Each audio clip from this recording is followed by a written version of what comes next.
Welcome, ladies and gentlemen, to Talk Junkies, where today is going to be a very interesting day, as it is each and every Sunday here at the Weiss household. If you missed last week's podcast, we had Daphne on talking about what it is to be transgender. It was very interesting, a lot of stuff that I learned throughout that process. And it was a good podcast, like I said, I did learn a lot. So if you are interested in that, just tune into last week's podcast and check it out and give it a thumbs up or a thumbs down, whichever one you want to do. But anyways, today's going to be a very interesting day. I think that the topics that the guest and I are going to be talking about today are very impactful on the way that society is and why it is that way. And it's social media and its effects on teenagers and its effects on anyone, honestly, because it has its effects on me as well. But I think specifically more geared towards teenagers. But anyways, this gentleman's name is Scott. I had the pleasure of meeting him at work, and I'm glad that I met him, and we've had some very interesting conversations. What's led him here today? Scott, how you doing, man? Doing great. I'm glad to be on your podcast, and like you said, we've had some great conversations. Love to do that on your podcast today. I know, man. I'm excited. You're an awesome guy. You're a bald guy just like me, so that's probably why we connect so well. But anyways, man, just tell us a little bit about yourself and your journey if you want. I mean, you don't have to, but just why are you here right now? Yeah, absolutely. So I am a licensed professional counselor, so licensed clinical professional counselor, which is the highest level in Kansas. I have been practicing since 2009. I have a private practice in Leawood, Kansas. And then I also have a nonprofit organization that focuses on trauma and trauma recovery. So it's called Kansas City Trauma Response Network, kctrn.com. And we really focused initially on responding to disasters, man-made natural disasters. But as of lately, my focus is starting to change towards the things that I'm seeing coming into the office, right? I'm seeing teenagers, young teens, mostly I work with 15 and up, but I also have groups that are in my suite that work with younger kids. They're all full. You can't get a spot, and none of them are taking insurance. And the reason why is because the demand for support, for teenage support, is going through the roof. And it's really hard for teenage boys to find counselors at this point. Teenage girls usually resonate better with girl counselors. Guys, they tend to want to have a guy counselor, and there aren't as many of us.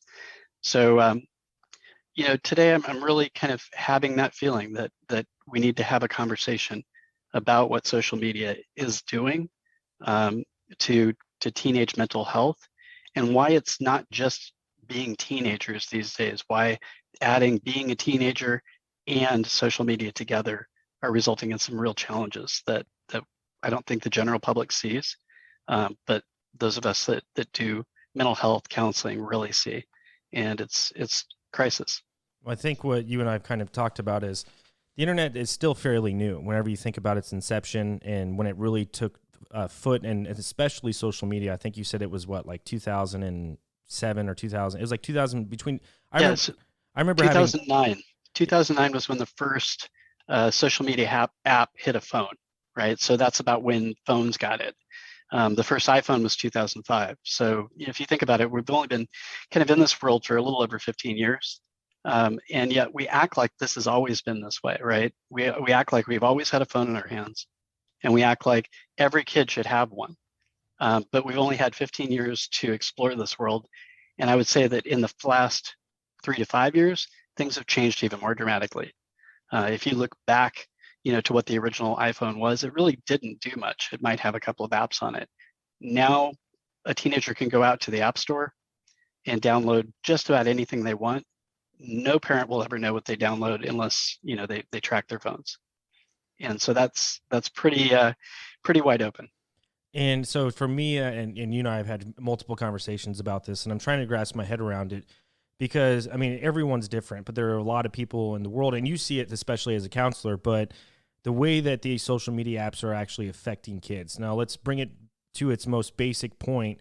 And I guess what I'm trying to do is just format the podcast in a way that we can just, paint a picture for people. Where did it begin with the issues with social media with teenagers?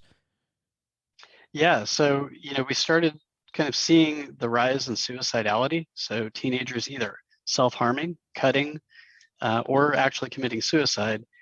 So the numbers that we started to see um, really started to skyrocket just in the past several years. So if you take a look from 2011 to 2013, you're starting to see increases of 189% in preteens for hospital admissions, right, due to cutting or self-harm.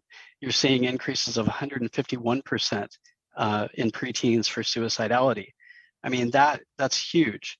And it had been steady state for years and years and years. So it isn't a mystery. Like, you can see when social media hits, and you can see when every kid gets a phone, and you can see what's going on in the data. So I'm drawing a lot of this data from a show that's available for free right now on Netflix called The Social Dilemma.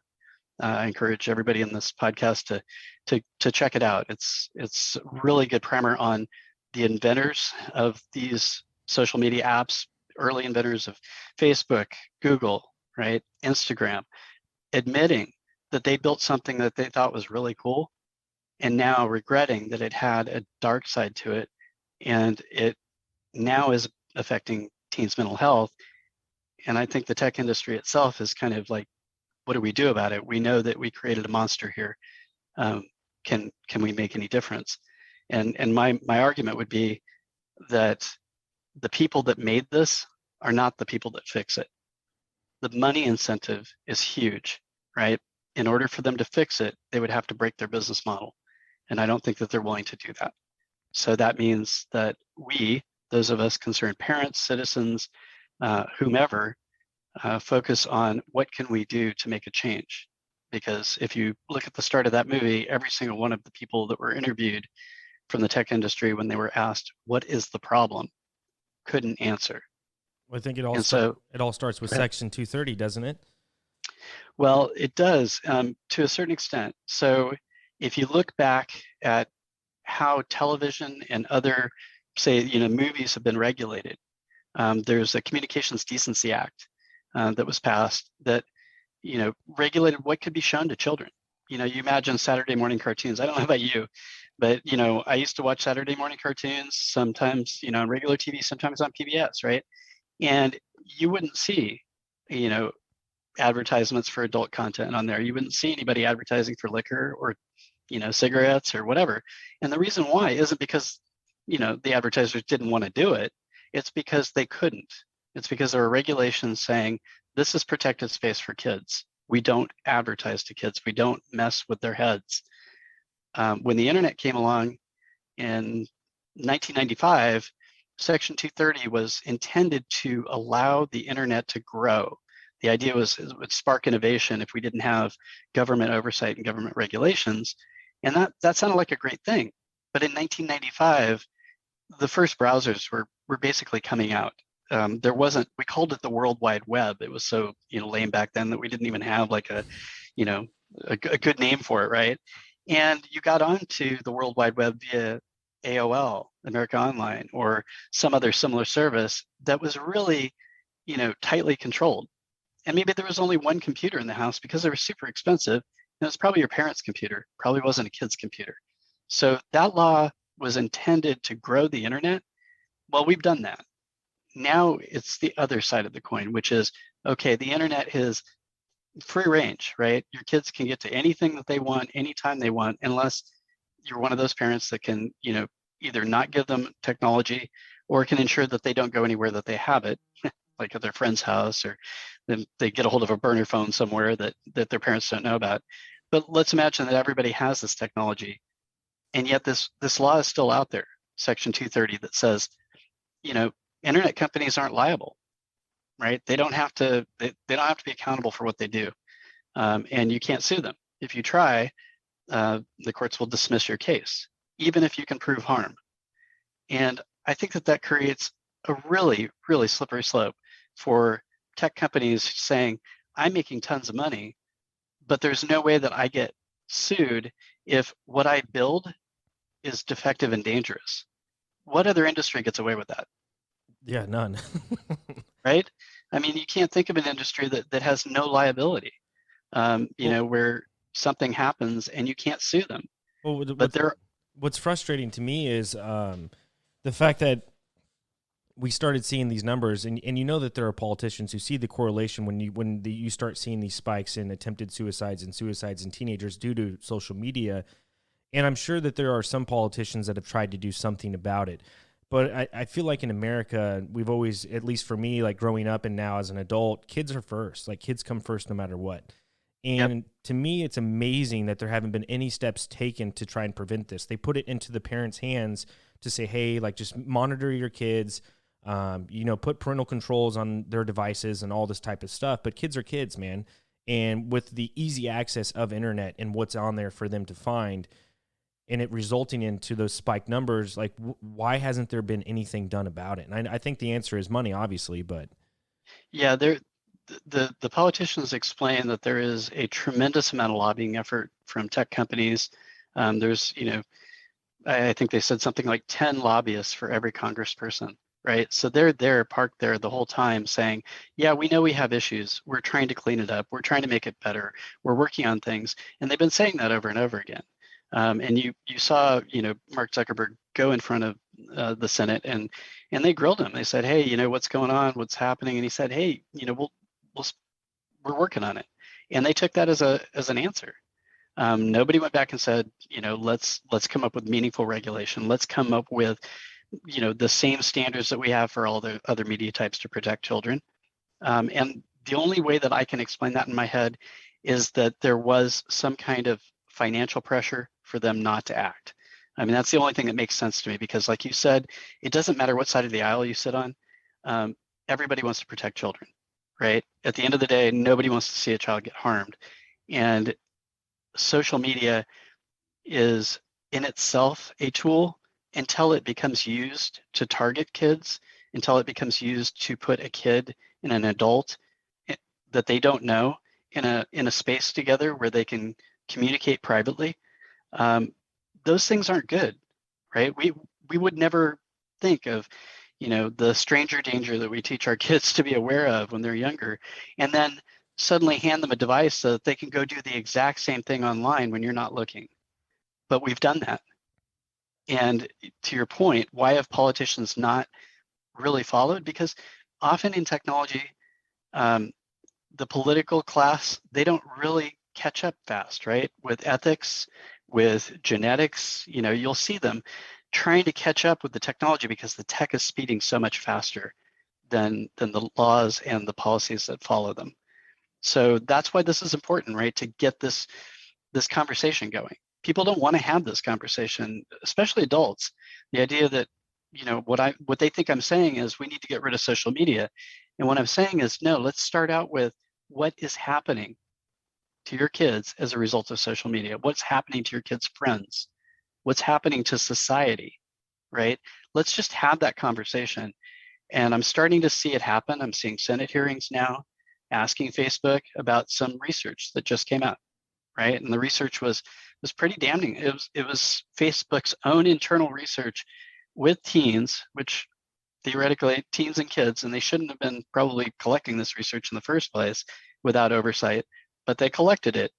And their own research, according to the whistleblower who released it and the documents that I sent over to you, they admit that teens feel harmed by social comparison, social pressure, negative interactions with their peers, exposure to content that they should never see, right? At a younger and younger age.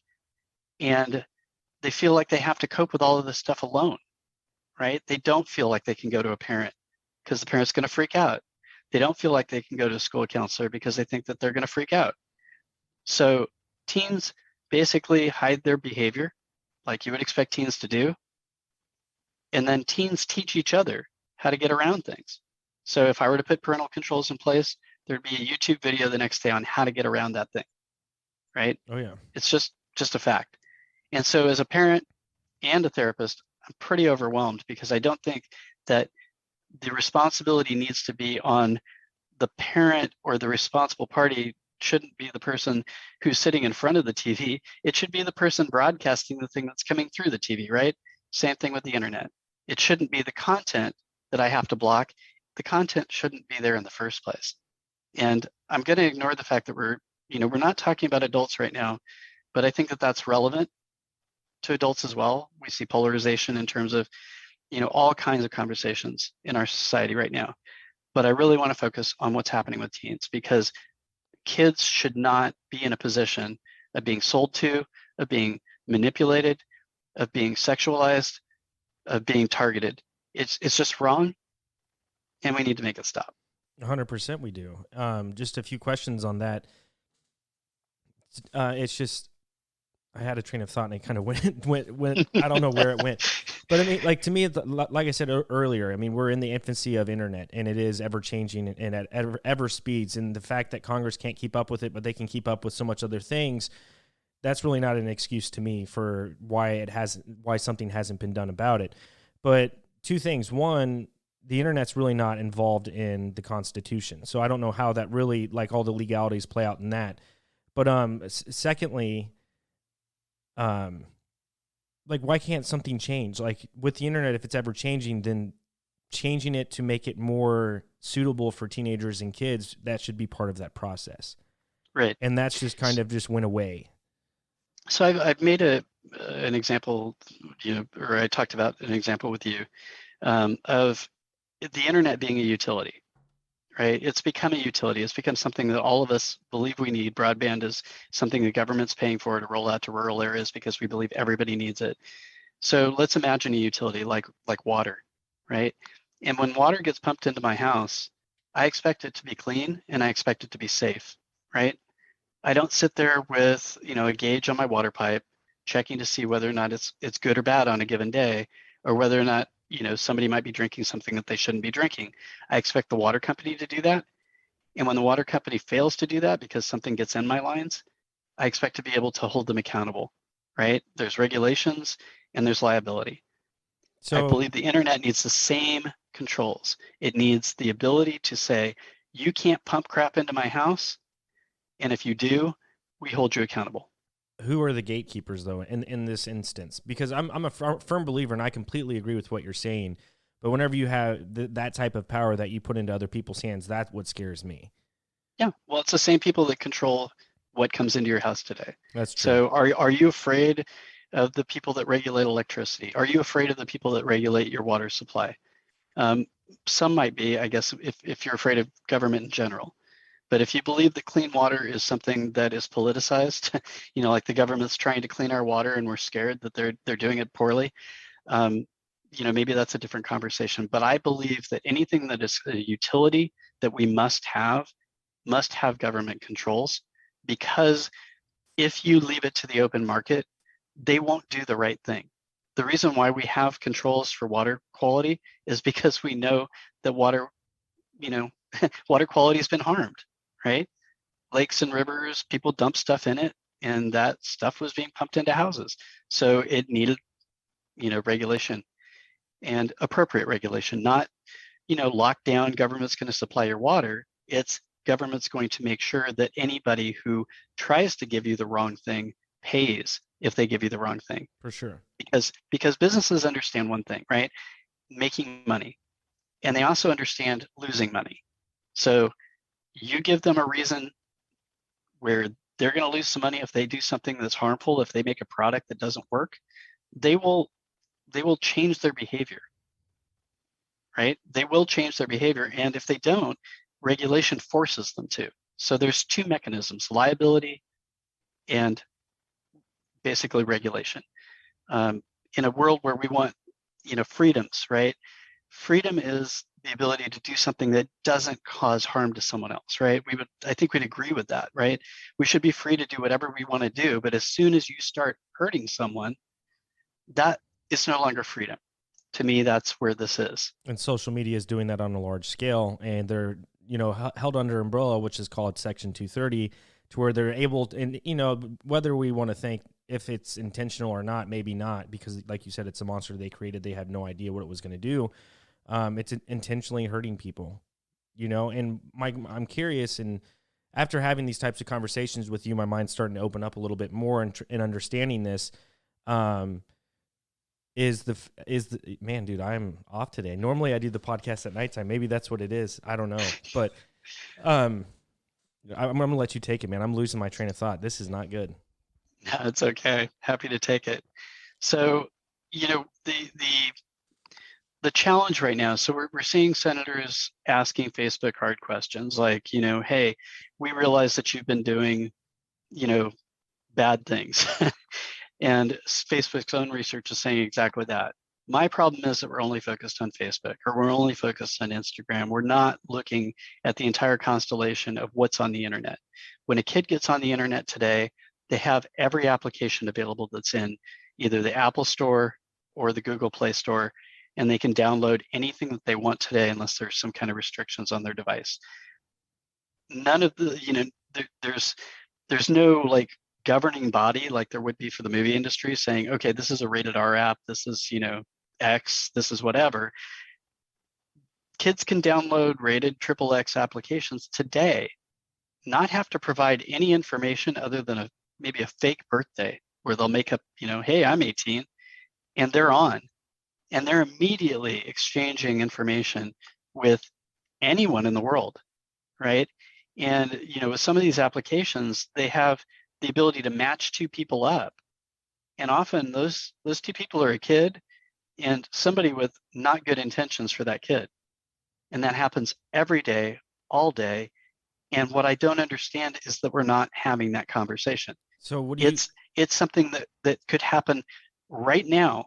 I could download an application and show you right now that I could be a kid, have explicit content pushed to me with no restrictions whatsoever. Yeah, that's the scary part. But what do you say to people that are like, well, the internet is the internet, and I should be able to look at the internet, and it shouldn't be filtered or anything like that because I think you and I had this conversation before. It's like, like I'm not going to, and you used the good analogy. We started talking about guns, but it's like I have no bad intention to do anything on the internet.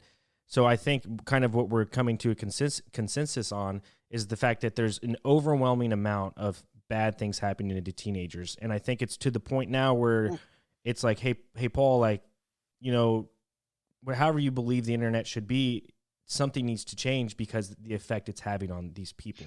And how do Right. Let's talk about guns. Let's use that as an example, right? I'm a teenager. Can I go buy a gun? no, No, I can't. I'm a teenager with a gun. Is it legal? no, No. So, that's the point. The point is, if I hand a teenager a phone that has access to, you know, pornography that's illegal, or they're sending Snapchats of themselves, back and forth between each other, which is illegal, they become felons. They become felons in the eyes of the law. That's a lot different than we think. We think that they just get in trouble or get banned or whatever, but the law views that behavior as a felony. And that is so serious when we're talking about our teens.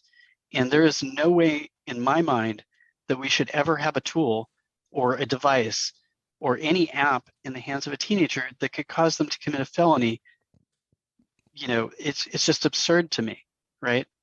and I don't think that people realize that literally teenagers are texting each other, teenagers, and they're whatever that they're doing, and they're getting charged felonies. I would be curious, and I would need to look this up of the amount of people who have been charged. You're not going to find that. And the reason why is because when teens are prosecuted for these kinds of things, it's hidden, right? If you look for a lawsuit, it will say Doe, as in John Doe or Jane Doe, versus being a teenager. You won't hear parents talking about this because it's shameful. They want to suppress this. So that's why this conversation is not happening. We're hearing it more with suicidality because it's like, when your friend commits suicide, that everybody knows about it, right? Yeah. But when you have a situation where you know other things are happening on the internet that we consider to be unsavory, no one wants to talk about that, and yet it is the most important conversation to be having, which is, why can kids get to stuff that adults shouldn't even be getting to? Content that's illegal for adults, right? That would put them in jail. Kids should never be able to reach that content. It shouldn't exist. It shouldn't be available. And the fact that they are, seeing things and doing things today, what's happening in their brains is that they're thinking that because it's common, because they see it everywhere, they think it's normal. And they're conflating the two. They're saying, okay, well, common means that it's normal and it's okay. Because obviously they wouldn't have this stuff out there if it was wrong, right? So anybody that grew up with, having a phone in their hand from middle school thinks that whatever's going on the internet is just what goes on.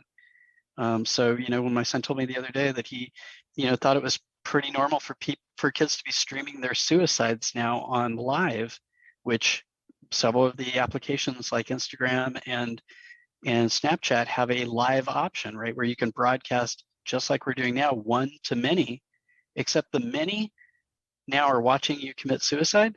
That's horrific. Yeah. So, I mean, and there are tools in place for these social media companies to where they could obviously get that off their platform and not allow it. I mean, But if it's live, how do they get it off? Meaning it's already there. Once something hits the internet, it's there forever. for sure. Right. And so I guess my point is they came up with this live concept, and none of us parents signed up for this. We didn't say, yeah, I want my kid to be able to broadcast live to 100,000 strangers across the world.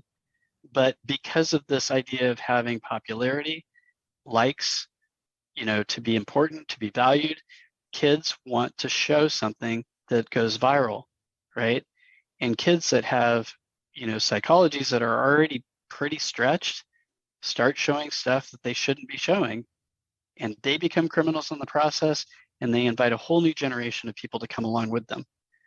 So, I'm just talking about the latest thing, which I think live hit kind of in the past year from what I could tell, where, you can get on TikTok, for example, and broadcast yourself to everyone, right? And they just join your channel. They just flip by and, TikTok feeds up something and says, hey, that you might be interested in this content. And suddenly they're collecting viewers, right? And yeah, they may take down that content, but they probably won't take it down as fast as you want them to. And let's just talk about TikTok. Are they even an American company? No. No, they're a Chinese company. So really, what do they care other than their reputation, right? There's no liability. There's no way that we're going to shut them down unless the government says, hey, this is bad for us. So we And start. guess what? In China, they did. In China, they told their own kids, you're only allowed to watch 40 minutes now of their equivalent of TikTok every day. And I'm sure their equivalent of TikTok is pretty sanitized, Oh, right? yeah. We don't think much of the Chinese communists, but we do realize that they recognize that their own platforms are dangerous. So that how do we get people to try and understand that? Because people are set in their ways. The internet is the internet for what we know. And trying to change that, I think that is part of this conversation, and continuing that on in a way for people to understand it. And this is just a basic conversation and pretty much common sense, but people are set in their ways and they love the Yeah, internet for what it is. And there are a lot of good people out there who don't abuse the internet, and I hate using that argument, but there's probably millions of people who don't. But how do we get those people to understand, like, this is something very serious and some sort of change needs to happen? sure. And this is not getting rid of, anything. This is about regulation. So let's talk about cars, right? Cars aren't inherently evil, right? But they cause people to die every day. So what do? We have, national organizations that regulate car safety, right? We just, we assume that somebody's out there keeping track of, what's happening, and they're recognizing that there's a problem and they do something about it. Seatbelt law was a perfect example years ago of something that people flipped out about, right? I should have the freedom to get in my car and not put a seatbelt on. Yeah, except that we know that seatbelts save lives. And so when the government said, we want less deaths due to people dying from not having a seatbelt on, people got really upset. But the death rate started to fall, and it actually started to work. And so I think there's a trade-off between liberty, the ability to do what you want to do, and safety. And when we talk about teen safety or child safety, I think it even is a higher standard. Like, we don't really want our kids to have full liberty. We don't think of that, right? We don't think of our kids having full freedom to do whatever they want. So I don't want to confuse the issue by saying social media is bad for adults. That's a different conversation, and we can have that one day, because I can tell you that there are parts of the social media universe that are ruining marriages, that are, you know, getting guys addicted to porn, that are, doing all kinds of stuff that isn't good. But my conversation today is specifically about something I think we can all agree on, which is that, yeah, some teenagers are able to handle social media better than others, but they all know somebody who can't. Okay. And so the rise in suicides, yeah, it's starting to touch everybody, even the kids with the great parents who lock down their phones, who are super like on top of them, and those teens maybe wouldn't do anything wrong, know somebody else who wasn't so lucky. And so when it comes to teen safety, I'm perfectly willing to over rotate to protect our kids. I'm right there with you, man. For me, like whenever we first had this conversation, like I'm a content creator. Obviously, I'm on YouTube and stuff like that. And what scares me the most about getting rid of Section 230 is that now I could become held liable for the things that I say, as opposed to YouTube. You know what I'm saying? Because they can't be sued. That's kind of where, for me, that's where it got a little grainy. But like you said, not everything has to be flip flopped. It's just more right. It's just more geared towards not getting explicit content to anyone and everyone at that point. You know what I'm saying? That doesn't just have to be teenagers, but stuff that doesn't need to be there, like you said. Yeah. And let's just start with that. I mean, that's fair. Let's say, we don't do adults first, and, we modify 230 to specifically talk about what teens can access, right? And I say teens, but children as well. Can you hear me okay still? Oh, yeah. Yep. Okay. Yep. So, let's start with, how do I know that you're a teen, right? Where is the verification service out there that we all trust that says, yes, I know that this person that's on the service is this age? Doesn't exist. We don't have that. And so teenagers lie about their ages all the time. 13-year-olds say they're 17-year-olds to get on services. 9-year-olds say they're 13-year-olds to get on services. Whatever it is, they all lie. They create multiple accounts. They fake who they are. They say all kinds of things. But guess what? So are the adults. They're out there lying, saying, I'm a teenager. Hey, let's get together, right? I'm maybe out there gaming with someone, and I find out, oh, that's an adult. Okay, well, that's cool. I really don't want to be talking to this person, but they develop a relationship, right, on a gaming platform, and then they get groomed off to go somewhere else to have a one-on-one conversation somewhere else. Is that okay? To me, that's horrific. Yes, that is horrific. But it happens every day. Yeah. And it happens all the time. And that's one specific instance, and you've already named a few others. So we have all these things happening every single day at all times. Yeah. So let's all agree that we want to protect our kids, right? And that the internet is not able to do it itself. The tech companies that built this thing, they don't have the ability to stop it, because their profit motive is to get eyeballs, to get people staring at these screens, to get kids specifically, right, addicted, so that they're on their platform, because it's an ad model. Every single one of these companies that is not selling their product is advertising, they're selling you to advertisers. And that's how they make their money. So if they start restricting their platform, especially if they restrict that really juicy, age group that has such influence in terms of what they buy, advertisers would flip out, right? They'd say, I don't want to use your platform. I want to go to somebody else who will give me that target market. So they're not the people that are going to say, yeah, we're going to change our ways, because all of their focus is on, how do I get more people watching? How do I get them watching longer? How do I get them to, to be popular for this particular advertiser who wants to be able to target that particular group? And what I have to say is, when you're talking about adults, I don't like the way it feels. I think it's extremely manipulative. But when we're talking about kids, it's a totally different thing. They should never be given the opportunity to mess with kids, ever. Well, so what's funny about this situation is, when YouTube came out with a lot of, they changed their terms of service and stuff like that. And when it came to YouTube Kids, initially they said that any person who was uploading videos, like kids videos, like Diana Roma, Nostov, whatever, they weren't going to be able to make money, because they weren't going to really allow ads onto kids videos. because YouTube used to have it. When you watch YouTube Kids videos, there'd be adult ads on it. So of course YouTube got whipped into shape and they said, hey, we're not going to allow that anymore. But YouTube went around it, and now they still can make money, but just not as much. Right. But it's insane how much money or the influence. I mean, you're talking these videos, hundreds of millions of views, 24 million views on average for some of these YouTube Kids people. That's insane. But sorry, my second point before I let you go in there. Amazon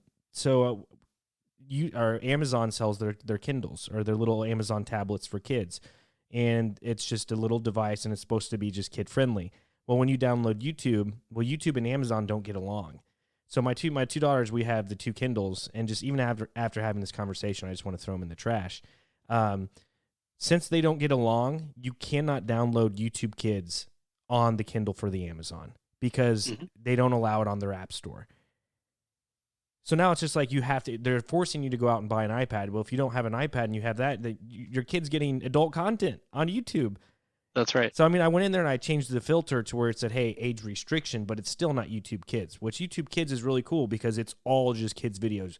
There's really not a chance that you're going to find any type of adult content on it, But if you got the Amazon tablet, sorry about it. Yeah. Yeah. I'll tell you, it was really easy to control what content my kid saw up until about age 9. But once he hit 10, he started gaming. He started having, access to the world of gamers. It wasn't kids anymore. It was half kids, half adults. And the content and the language, the vulgarity was awful. And I'd get on and I'd, have the same experience as an adult. And I'd be like, where's the kids section, right? How do I tag this thing so I know that he's only going to get matched up with other kids? I couldn't do that. And so, this was built to connect everybody together, right? That was Facebook's entire mission, but the internet itself was this idea of global connectivity was a good thing. And there are things that are good about it. But without protections, there's no way for a kid to get on this perfectly connected environment and not find themselves connected to something that is going to hurt them. I just illustrate the example that there should be no way that a minor should be connected to an adult that they don't know without parents knowing about it. That shouldn't be a possibility, right? They should only be connected to their friends and people that we say that they can connect to, but that doesn't exist. No, it doesn't, and something has to change, and I think that's what we'll head to next. But before that, this is just like my brief history with like growing up in the internet age. Is I remember like you said, getting on AOL, and like the big thing. I was like 6th, 7th grade, maybe 8th. AIM had a messenger, and you had to like find your friends their AIM name, and then once you got their name, then you could communicate and talk. It was like texting on phone, but it was on dial up. That was cool. But then like I would watch my mom on the computer, and she would get on these chat rooms, and then I would it's msn.com, look at chat rooms, local chat rooms, and then you click on these chat rooms, and man, I was like 12, 13, and it's just men's 40s, women's 50s, lesbians, chat room, all these things, and I'm like, what is going on? Like I'm like 12, I'm like, what is all this? I would get on those chat rooms, and I would be this fake person saying, they'll do ASL, age, sex, location. And you just lied, like you said. I'm a 12-year-old saying that I'm a 30-year-old man or a 30-year-old woman. Like, that's insane. And do you think that that's deviant for that 12-year-old to be curious about that, or to go out there and want to explore that world? Or do you think that that's exactly what a typical 12-year-old would do? No, absolutely not. Yeah. And so the idea of people responsibly using the internet, which is always the argument, it's like, hey, if you use it well, you're mature, that's great. But a 12-year-old, the definition of maturity is not 12. No. Sorry. Right. And so to point my 12-year-old at a situation where he's going to see all this stuff and then expect a good result, it's just, it's insane. Yeah. And I think we're getting what we deserve for allowing, all of this openness, right? We're getting what we deserve in terms of we've allowed We've allowed the people that made the platforms to do whatever they want to do. Now they're hugely rich and they're hugely influential. How do we then come back around as parents, policymakers, whatever, and say, no, once you've done that and it's hurting people, it has to stop. We went down this path with big tobacco, right, where they wouldn't admit for years and years and years that their product was killing people. They finally did, but it took a lot to get there. I'm afraid that this is kind of the same thing. It's like I'm going to have this conversation probably over and over and over again, and people are going to be saying, "Yeah, well, I still like my social media," and I'm not saying that. I'm saying don't sell cigarettes to kids. I'm Right. saying if you do get caught selling cigarettes to kids, you'll be committing a felony. Right. It's like the person doing the bad thing to our children is the person that needs to be responsible or liable. And in this case, it happens to be those social media companies. And it's not so much the obvious ones. We see them, contributing to the harm, but they're actually the better actors. The ones that we're not talking about today, the ones that match you to anybody else in the world so that you have a video chat session with some random person and you're a kid, those need to go away yesterday. Right. Yeah. And I think, and so my next question would be is what steps do we take? And I think some of those steps you've kind of already outlined is holding people accountable, not arresting kids for doing these things, but arresting adults who are doing these things to kids on the internet or, Yeah. fines or whatever it is. I don't know what the baby step is. Obviously talking, having conversations, going to your local governments. I don't even know if that works because I know that in Florida, they tried to pass some type of legislation against Section 230 to where they wouldn't be able to ban conservative type of conversation in the state of Florida, and I don't think that got upheld. You know what I'm saying? Like with Yeah. with algorithms and stuff like that. Well, I think that's why the conversation should change from what would be correct for a political conversation, which is First Amendment speech. I need to have my voice heard. A political, the left shouldn't be able to ban stuff from the right. That's a different conversation than the one I'm having. It should be had, but this is about the fact that we all agree that kids should not be exposed. There's no First Amendment right to expose kids to harmful content or people, and yet we're doing that in the name of an open internet. So what to do about it? Educate yourself on what the Communications Decency Act is, especially that Section 230. Lobby your congressman, lobby your senator. They're having hearings right now to reform it. Make sure that all your co-parents all understand that these threats aren't just random. They're growing, right? And we're talking about growing at a percentage rate that is unprecedented for us. Suicides, right? Body image issues, depression, anxiety, right? Kids getting addicted to internet usage, pornography, sexual exploitation. All of this stuff is bad, okay? And we can all agree that when it comes to teenagers and kids, that there isn't anywhere that we want this to happen. So if you're going to focus on 230, start with teens, start with everybody that we can agree with and on down, and protect our kids. Simple enough. Yeah, very simple enough. And I'm not asking or stating that you have all the right answers when it comes to what do we do, because it's a hard question. And I think even for the politicians who, when they start, going through reforming Section 230 and applying it to teenagers, there's going to be a lot of tough things that happen. But if those tough things allow kids to grow up the way that they should grow up, I think that that's the most important goal. And I could only imagine a world where these kids are able to do that. How beautiful that would be, and how much more beautiful that would make this country. That's just kind of how I feel about it. But yeah, I mean, I want kids to be able to get on the internet. I want them to be able to get on, YouTube and Wikipedia. I want them to be able to game, but I want to know when they're on there and they're meeting their friends and they're doing what they're doing, that it's what we think they're supposed to be doing, as opposed to what they're actually able to do, right? I don't want the ability for our kids to be able to, I don't want to be handing a phone to some kid and saying, yeah, you can commit felonies on this thing, believe it or not. It's like handing a gun to a kid. What do you So expect is going to happen? will you explain to people whenever you say like a kid can commit a felony, like what is an example of a kid committing a felony on a social media app? Yeah, absolutely. So, you've heard the term sexting, right? Which is, two teens decide to send nudes back and forth, or maybe just one does, right?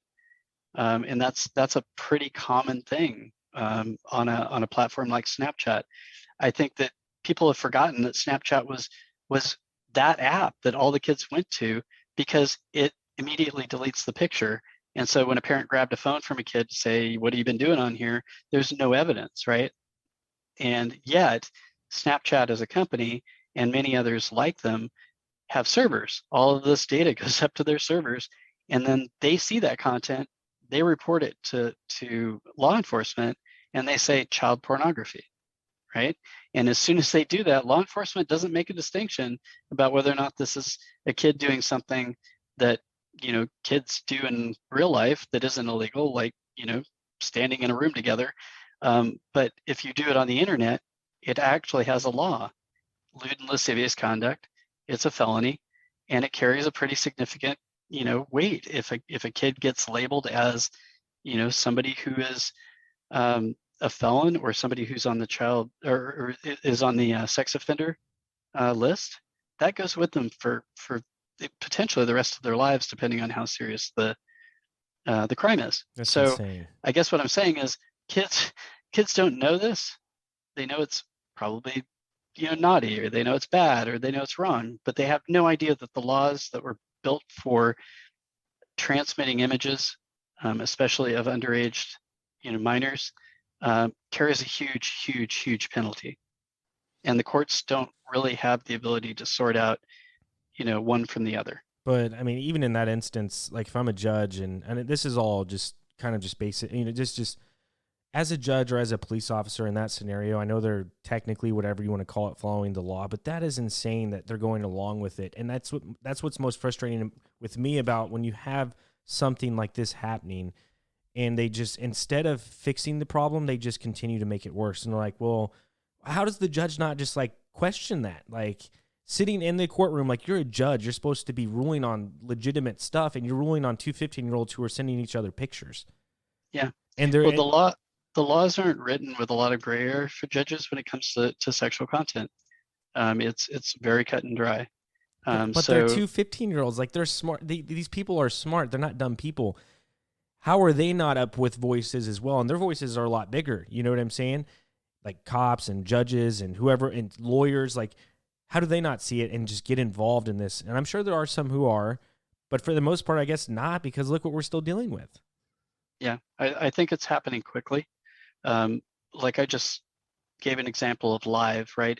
It's something that just started in the past year, from what I could tell, where you could live stream yourself. So I think a lot of the court system is just kind of now starting to see this, this technology is starting to have an impact. In the same way that it took us this long to see that suicides were directly related to the release of social media apps. It takes years, and to see a trend. And the way that the court systems and the legal system works is they just go by the law. If the law is written this way, they act just by the letter of the law. And there's not a lot of, flexibility in terms of how they view things. So, just back to the fact that our laws say if you do these behaviors, if you do something, like I just described, it's a felony. If you were to do that same thing, it'd have to be something pretty horrific in another dimension, right? You'd have to, harm somebody tremendously. You'd probably have to shoot someone, Yeah. right? Or you'd have to, lay hands on someone. You'd have to molest someone in order to have the same results as you're having on these social media apps. And so I think we've all missed kind of how serious this is, because we're not seeing it. Like I told you earlier, stuff that happens with kids doesn't get around. There's a reason for that. And when you said, well, why aren't judges and police talking about it? Because they're not allowed to. They're not allowed to talk about what happens to kids. That because that's what the law says. That's right. And there's So it's a catch-22 there, right? How are they going to get the word out that something's going wrong? They don't. I do. right? As a counselor, as a therapist, as somebody who's got kids coming into my office, and working with all the other therapists who realize that we've got a problem, and then getting the word out to everyone to say, hey, just like with any other social justice issue that we're facing right now, and there are a lot of them, um, this is probably should be top of the list. Yeah, no, it should definitely be at top of the list because I think in the next 20 years, the type of country that would create, if this is continued to be allowed, is going to be a very scary one. Well, I think we're already seeing that. I mean, we're seeing it in suicide rates increasing.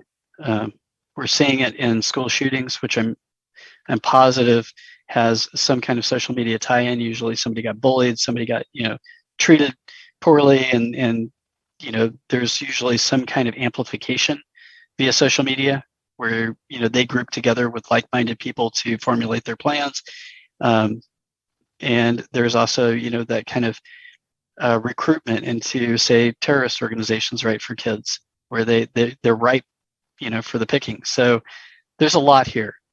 I don't even know where to begin, but it's just so much that it's like, I think the focus has to be on stopping the content from flowing, stopping teenagers from being able to access adults they don't know, or the reverse, for adults to be able to reach out to a teen or a kid. I think we can all agree that just shouldn't be a thing. And better tools for parents so that we can see what's going on. Not all parents care, right? A lot of parents don't care what their teens are doing or their kids. But for those parents that do, we should have access to free, high quality tools that are made available to all of us, not just the ones that can afford it. For sure. 100%. People always say, well, back in the day, this didn't happen, And back in the day, you could let your kids out and play in the yard, and they could go down the street and play with Billy Bob or whatever it is. And like me now having kids, I'm like, well, I don't know. I don't think I would just let my daughters just run out and just do all this and all that. And I think you're right. I think social media has a large part to play in that. And technology, maybe not just social media. I know it's part of technology, but technology in general. And there's obviously no slowing it down, like you said. It's just a freight train that's probably never going to stop. But at least trying to understand it more and putting regulations on it, because I don't even understand it. I just use it. And luckily you were brought into my life to make me more aware of these types of things that are going on. And I knew it, subconsciously I knew these types of things, but for you to break it down and put it on basically a piece of paper for me to understand, like, hey, Paul, something's wrong here and we need to do something about it. And I think that if everyone were to see it that way, everyone else would agree. And maybe not, but I think majority would. And we can control technology, I think, but we have to want to do it and not let money and greed and power get in the way in terms of services and signing stuff that we don't know. You know what I'm saying? That's just another conversation in itself, but yeah, we could have more conversations about adults and what we face, and just the entire ecosystem of the internet. But today's focus was specifically on the thing I think we all agree with, which is protecting our kids. There should just be no argument about that. No, there shouldn't. Well, I mean, we're definitely getting close to the top of the hour. I don't know if there's any lasting comments that you have, but for me, Scott, I greatly appreciate you, man. Like, it's been an honor just to meet you and have you in my life, man. It's been a great pleasure, and just what you're doing, man. It's very important and it's powerful. Yeah, I really appreciate you giving me a chance to talk about it. I think the more that we can get this message out, the more people understand what's going on. Just like you said, your point of view slightly changes as you get more information, as you understand what's happening. So we're not as polarized, right? We can have a conversation, we can meet in the middle, and come up with action plans and positions, advocacy that makes a difference. So I really appreciate you giving me that opportunity to get my message out today, and hopefully it resonates. Yeah, I think it will. Unfortunately, and this is just a side subject, but YouTube, I mean, we've had some conspiracy podcasts on this channel before, so they don't really, and even then, it's not an authoritative news source, but hopefully people see the message, they get a good title down, because people would say this subject isn't sexy, and that's why people won't listen to it. I'm like, well, this is very important. So hopefully this message does get spread and people do, tune in and try and understand it a little bit more. Yeah, well, I hope so. I hope it's I hope it's not sexy. I don't want this one to be sexy. I want it to be important, For sure. right? You know what I mean by And what sexy. no, I know exactly what you meant. And the idea is I'm not looking for this to be viral because it's so like, something that everybody's like, oh gosh, this is so interesting. But rather, I want people to recognize and focus on the fear of what would happen if we don't protect our children. So yeah, um, public service announcements usually kind of boring, but your brain on drugs with the eggs. I think everybody remembers that one. The person smoking the cigarette through the hole in their neck. Yep. You know, those matter, and so I'm trying to, I think, create the same PSA for what's happening with kids today. Anyone who has them should be interested. That's for sure. Yeah. So mental health of children. This is a good place to start. Yes, sir. So Well, I appreciate you joining Talk Junkies, man. I'll be seeing you soon. I'm sure of it. But you bet. I don't know if there's any play. Do you want me to put any type of contact information in the description below, or where can people find you, or this message? Yeah, absolutely. So my website, KCTRN, so Kansas City Trauma Response Network.com. And you can send an email to info@kctrn.com and you'll reach me. And so I look forward to hearing from anybody with either views that are similar to the ones I have, but I'd also like to hear, contrarian views. Always open to another opinion. For sure. And you might write a book here soon. I'm just kidding. I don't know that. But you have enough information on this subject. You should, my man. Would be fun. Rock on. Well, Scott, have a good one, my man. Thanks. All right, Paul. Thanks for your time. Yep. Bye.